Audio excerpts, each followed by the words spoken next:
రెండు తెలుగు రాష్ట్రాలను మాదక ద్రవ్యాల సమస్య పట్టి పీడిస్తోందని, దీనిని ఆయా రాష్ట్ర ప్రభుత్వాలు తీవ్రంగా పరిగణించి అరికట్టాలని హర్యానా గవర్నర్ బండారు దత్తాత్రేయ సూచించారు. నల్గొండ జిల్లా కేతపల్లిలో బీజేపీ నాయకురాలు ఐతగోని అనిత కుటుంబ సభ్యులను పరామర్శించిన అనంతరము మీడియా సమావేశంలో ఆయన మాట్లాడారు. యూనివర్సిటీలు, కాలేజీలు చాలా మంది యువత మత్తు పదార్థాలకు బానిసలు అవుతున్నారని, యువశక్తిని సరైన దిశలో నడపాలని హితవు పలికారు. మత్తు అనేది చాలా ప్రమాదకరమైనదని, ఒక వ్యసనానికి బానిసైతే కుటుంబ ఆర్థిక పరిస్థితితో పాటు రాష్ట్ర ఆర్థిక పరిస్థితి కూడా దెబ్బతింటుందని వ్యాఖ్యానించారు. ఈ నేపథ్యంలో మాదక ద్రవ్యాలు నియంత్రించాల్సిన బాధ్యత రాష్ట్ర ప్రభుత్వాలపై ఉందని అభిప్రాయపడ్డారు.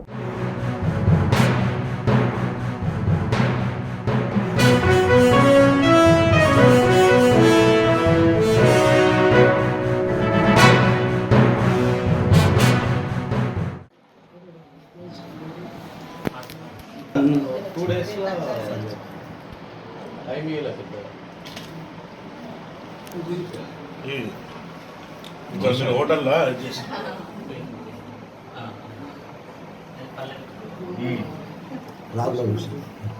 పల్లె రుచులు అని రోడ్డు పని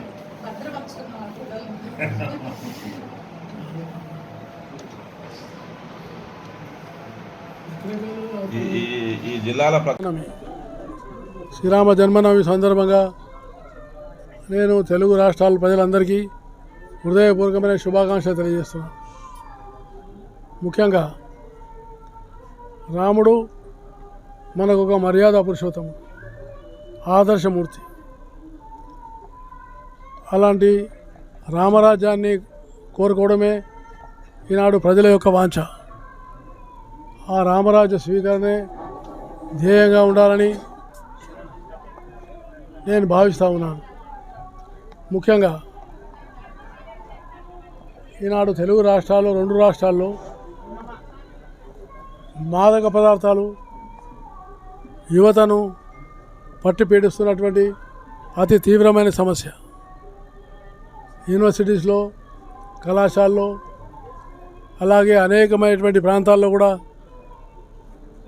యువత దీనికి బానిసలై జీవితాలను పూర్తిగా పాడైపోతున్నటువంటి పరిస్థితులు వస్తున్నాయి. దీన్ని రాష్ట్ర ప్రభుత్వాలు తీవ్రంగా గమనించి చర్యలు చేపట్టాలని నేను కోరుతున్నాను. ప్రత్యేకించి యువ శక్తి అవుతుందో దీన్ని మనం సరైనటువంటి దిశలో నడపాలి. మత్తు అనేటువంటిది చాలా ప్రమాదమైంది, ఆరోగ్యానికి కూడా చాలా ప్రమాదకరం. అలాగే ప్రభుత్వ విధానంలో ఆరోగ్యాన్ని